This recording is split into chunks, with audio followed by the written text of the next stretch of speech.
그런 그 악한 그 인간적인 그 수단을 사용했다는 것입니다. 그러니까 잘못된 거죠.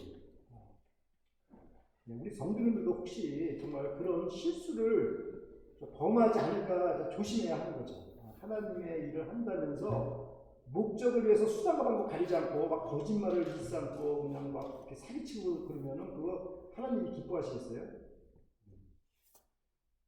그래서 오늘 말씀을 통해서 우리 정말 생각할 때 그 한 가정에서의 그 자식에 대한 그 편애, 나는 이 자식만 사랑한다라는 그 편애는 그 자식들한테 그 상처를 남긴다라는 것을 우리가 배울 수가 있고, 그 다음에 하나님의 그 정말 승인이 없는 그 거짓된 행동, 그것은 본인이 책임을 져야 한다는 교훈을 가르쳐주고 있습니다. 그러니까 행동을 조심해야 되겠죠. 그래서 우리는 어떻게 정말 가정을 섬겨야 하겠습니까? 창세기 27장 41절을 보십시오. 그 아비가 야곱에게 축복한 그 축복을 인하여 에서가 야곱을 미워하여 심중에 이르기를 아버지를 곡할 때가 가까웠은즉 내가 내 아우 야곱을 죽이리라 하였더니. 그러니까 에서가 이제 그 축복을 야곱에게 빼앗긴 후에 그 동생 그 야곱을 죽이기로 결심을 해요. 그러니까 여러분 야곱 상당히 남성다워 아주 멋있어 서유공시는 이런 얘기가 나오는데 가면서 그러니까 그게 뭐예요? 남성다움은 뭡니까, 그죠? 자기 동생 지금 죽이려고 하는 사람이에요. 그리고 이 에서는 야곱을 뭐 당장 죽이겠다는 것도 아니고 아버지의 그 장례식 때 죽이겠다는 거예요. 그러니까 아버지에 대한 그 죽음의 그 애도보다는 그냥 그 복수의 칼을 갈고 있는 거죠. 그렇죠? 그러니까 이게 참 얼마나 부려막심한 자식입니까?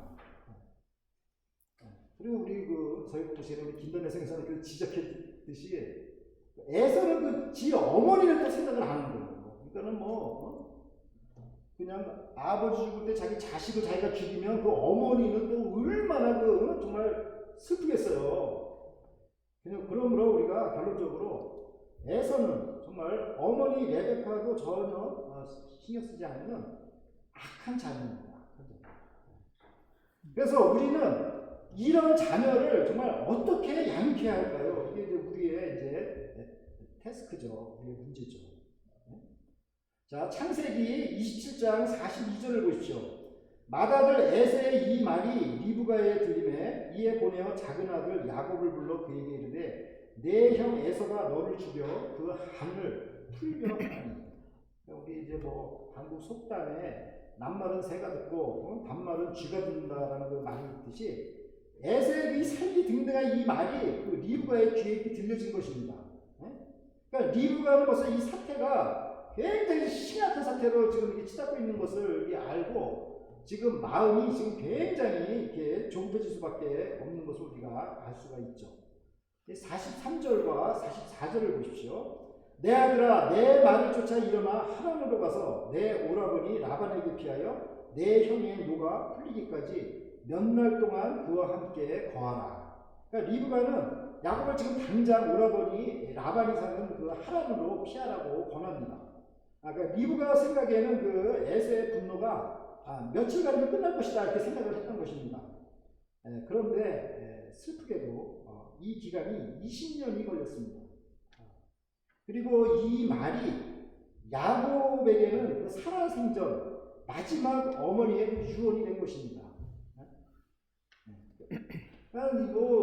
이게 얼마나 슬픈 일이에요. 그리고 또 레베카의 마음을 우리가 한번 헤아려 본다면 그 자기 가장 사랑하는 자식을 멀리 떠나보내는 게 그것도 쉬운 일입니까? 가다가 어떤 일을 당할 줄 알아요? 그러니까 그 어미의 마음이 정말 얼마나 찢어지는 상황이었겠습니까? 창세기 27장 그 45절을 보십시오. 내 형의 분노가 풀려 네가 자기에게 행한 것을 잊어버리거든 내가 곧 보내어 너를 거기서 불러오리라. 어찌 하루에 너희 둘을 잃으랴. 그러니까 여기서 네가 자기에게 행한 것이라 그 야곱이 에서라고 이렇게 속이고 축복을 가로챈 사건을 말합니다. 즉 너에게 책임이 있으니까 빨리 신속하게 지금 행동해라. 너 지금 보복을 당할 것이다. 이렇게 지금 얘기하는 거예요. 근데 만약 여기서 그 야곱이 그 엄마의 그 말을 순종하지 않고 만약에 불순종했다면 어떻게 될까요? 아니 내가 여기 왜 떠나요? 이거 그럼 또 엄마가 다 시킨 거잖아요 처음부터. 만약에 이렇게 하고 그냥 안 떠났으면 어떤 일이 벌어질까요? 아마도 가정 최대의 비극 사건이 일어날 것입니다. 아버지 장례식 날에 형이 아우를 죽이고 또 형이 아우를 죽였으면 어떻게 돼요? 그 당시 유대 사회는 그 피해 복수법이라고 있어가지고 그 아우를 죽인 그 형을 친척과 이웃들이 또 그 살인자 형 에서를 죽이게 돼 있습니다. 그냥 그 끔찍한 광경을 어찌 그 어머니가 다 그걸 보겠어요. 그러니까 레베카는 야곱아 빨리 지금 서둘러라 지금 해가지고 지금 푸시를 하는 것입니다. 리브가는 그 임신했을 때 그 하나님으로부터 그 예언을 받죠. 큰 자가 어린 자를 섬기리라. 그러니까 그 말씀을 믿고 어떻게든지 그 야곱을 통해서 정말 하나님의 뜻을 이루고자 이렇게 했던 것입니다. 그런데 문제는 그 방법이 잘못된 것입니다. 그러니까 남편을 속이면서까지 그렇게 하는 것 자체가 그게 악한 일이라는 거예요. 하나님의 일은 그렇게 하는 게 아니죠. 누가 예수님께 물어봤어요. 내가 어떻게 하나님의 일을 하오리까? 그러니까 예수님께서 하나님의 보내신 자를 믿는 것이 하나님의 일이다. 이렇게 예수님이 말씀하셨어요. 그러니까 하나님의 그 말씀에게 순종하는 것, 그게 하나님의 일이에요. 그러고 성도들은 어떤 일을 할 때, 하나님의 일을 할 때, 먼저 그 하나님의 그 지혜로부터 그 통제를 받아야 되는 것입니다. 그럴 때 그 일이 정말 존경받을 만하고, 그게 또 옳다고 인정을 받게 되는 것입니다. 창세기 27장 46절을 보십시오. 리브가가 이삭에게 이르되 내가 햇사람의 딸들을 인하여 나의 생명을 싫어하거늘 야곱이 만일 이 땅의 딸들 곧 그들과 같은 햇사람의 딸들 중에서 아내를 취하면 나의 생명이 내게 무슨 재미가 있으리까? 그러니까 이 레베카는 에서가 야곱을 죽이려고 한다는 말을 차마 자기 남편 이삭에게는 말을 안 했습니다. 못한 거죠. 만약 그 얘기했다가 이삭이 그냥 펄펄 뛰면서 이렇게 반대를 하면 야곱을 피신시키지도 못할 거 아니겠습니까? 그래서 이 레베카는 그 에서가 이방 여인들과 그 결혼한 그 고구마를 문제 삼아서 야곱을 자기 고향으로 이렇게 보내자고 지금 설득을 하고 있습니다. 이것을 보면 우리가 그 야곱의 그 가정의 그 문제점을 우리가 볼 수 있겠죠. 그러니까 이삭은 에서만을 좋아하고 또 레베카는 야곱만을 좋아하는 이런 그 자식 편애가 은근히 그 부부 그 관계도 정말 이렇게 보이지 않는 갈등이 있다는 것을 우리가 이렇게 볼 수가 있는 것입니다. 사랑하는 우리 라크로스 세수만교회 성도 여러분, 우리는 오늘 이렇게 말씀을 통해서 세 가지로 한번 생각해 볼 수가 있습니다. 첫 번째는 The Malice of Esau, 에서의 그 악함. 또 세컨드는 The Method of Rebecca, 레베카의 방법. 또 세 번째는 The Marriage for Jacob, 야곱의 결혼. 요거 세 가지 한번 주제를 가지고 우리가 한번 생각해 보겠습니다. 첫째는 그 에서의 그 악함입니다. 에서는 정말 그 남성다운 건 좋죠. 그렇지만 형제나 부모는 자기 안중에도 없는 악한 사람이죠. 그리고 거듭나지 못한 사람이고, 그리고 회개하는데 실패한 사람입니다. 근데 우리가 그건 에서 얘기 아니야가 아니죠. 사실은 에서 얘기가 바로 우리 얘기죠. 우리도 혈기가 얼마나 왕성합니까? 제 별명이 제 이름이 한광문이잖아요. 근데 사람들이 저한테 한광욱이라고 부르더라고요. 왜 그래? 그러니까 너무 욱한다는 거야. 그래가지고 저는 굉장히 선량한 사람인 줄 알았거든요. 그러니까 이게 지금 남 얘기하는 게 아니라 그 에서 같은 혈기 왕성한 우리도 그 예수님을 믿고 회개하게 된 거잖아요. 그죠? 그렇기 때문에 주님의 복음은 에서한테나 야곱한테나 다 열려 있는 것입니다. 다 열려 있는 거예요. 그래서 우리가 모든 사람에게 회개할 그 기회를 얻도록 우리가 복음을 전해야 되는 것입니다. 네. 그 회개할 기회도 우리가 안 주면은 그분들 어떻게 하겠어요? 그래서 우리가 뭐좀 주부에다가 저는 이경원 양식 같은 거 이런 것들을 좀 이렇게 좀 전도할 분들한테 이렇게 나눠주면서 회개할 기회를 전해주실 여러분들이 되시길 바랍니다. 둘째는 레베카의 방법의 문제입니다.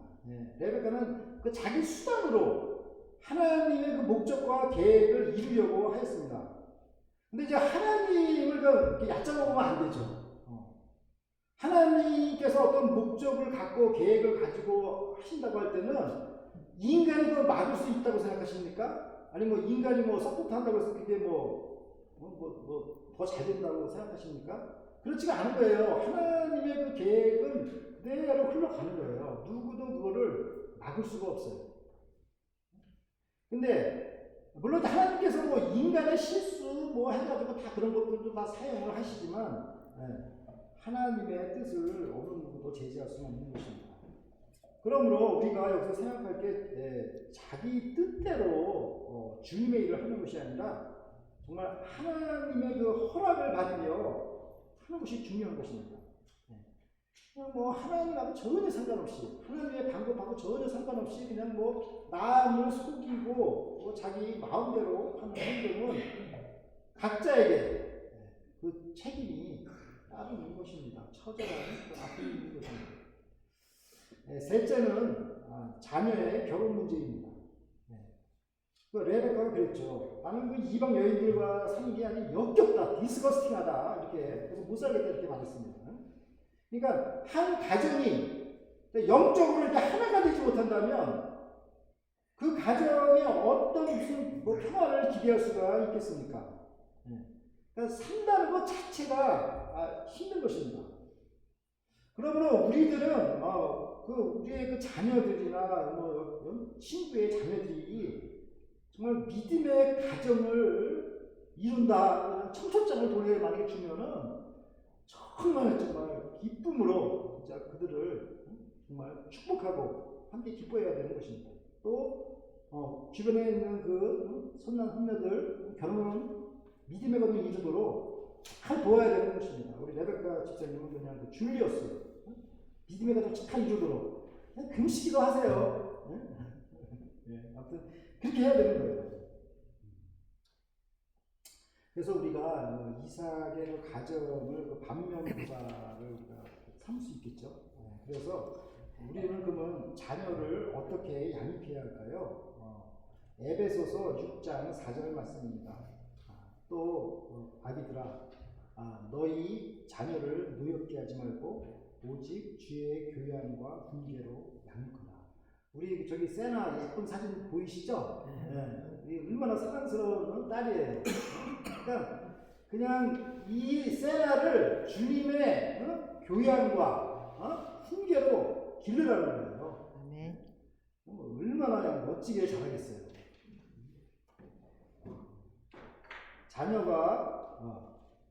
자녀를 유혹게 하면 안 되겠죠. 자기만 안 듣는다고 그냥 어떻게? Do not exasperate your children. 학대해서도 안 되고. 아무튼 우리가 이 가정의 달을 맞이해서 우리가 이 사랑스러운 자녀 다시 한번 돌아보고 또 자녀를 위해서 특별히 관심을 쏟는 5월달이 되시기를 바랍니다. 네. 마태복음 18장 14절입니다. 이와 같이 이 작은 자 중에 하나라도 잃는 것은 하늘에 계신 너의 아버지의 뜻이 아닙니다. 하나님 아버지의 뜻은 에서 같은 자나 야곱 같은 자나 하나도 잃어버리는 것이 아닙니다. 우리가 주님의 교양과 훈계로 에서와 야곱과 같은 자녀들을 양육해요.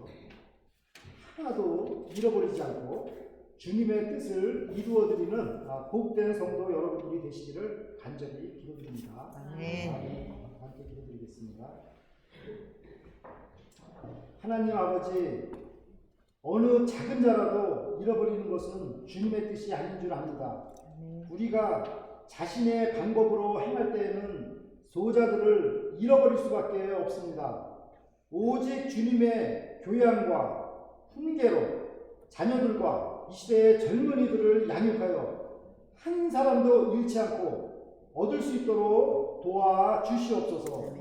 감사드리며 예수 그리스도의 이름으로 기도드립니다. 아멘.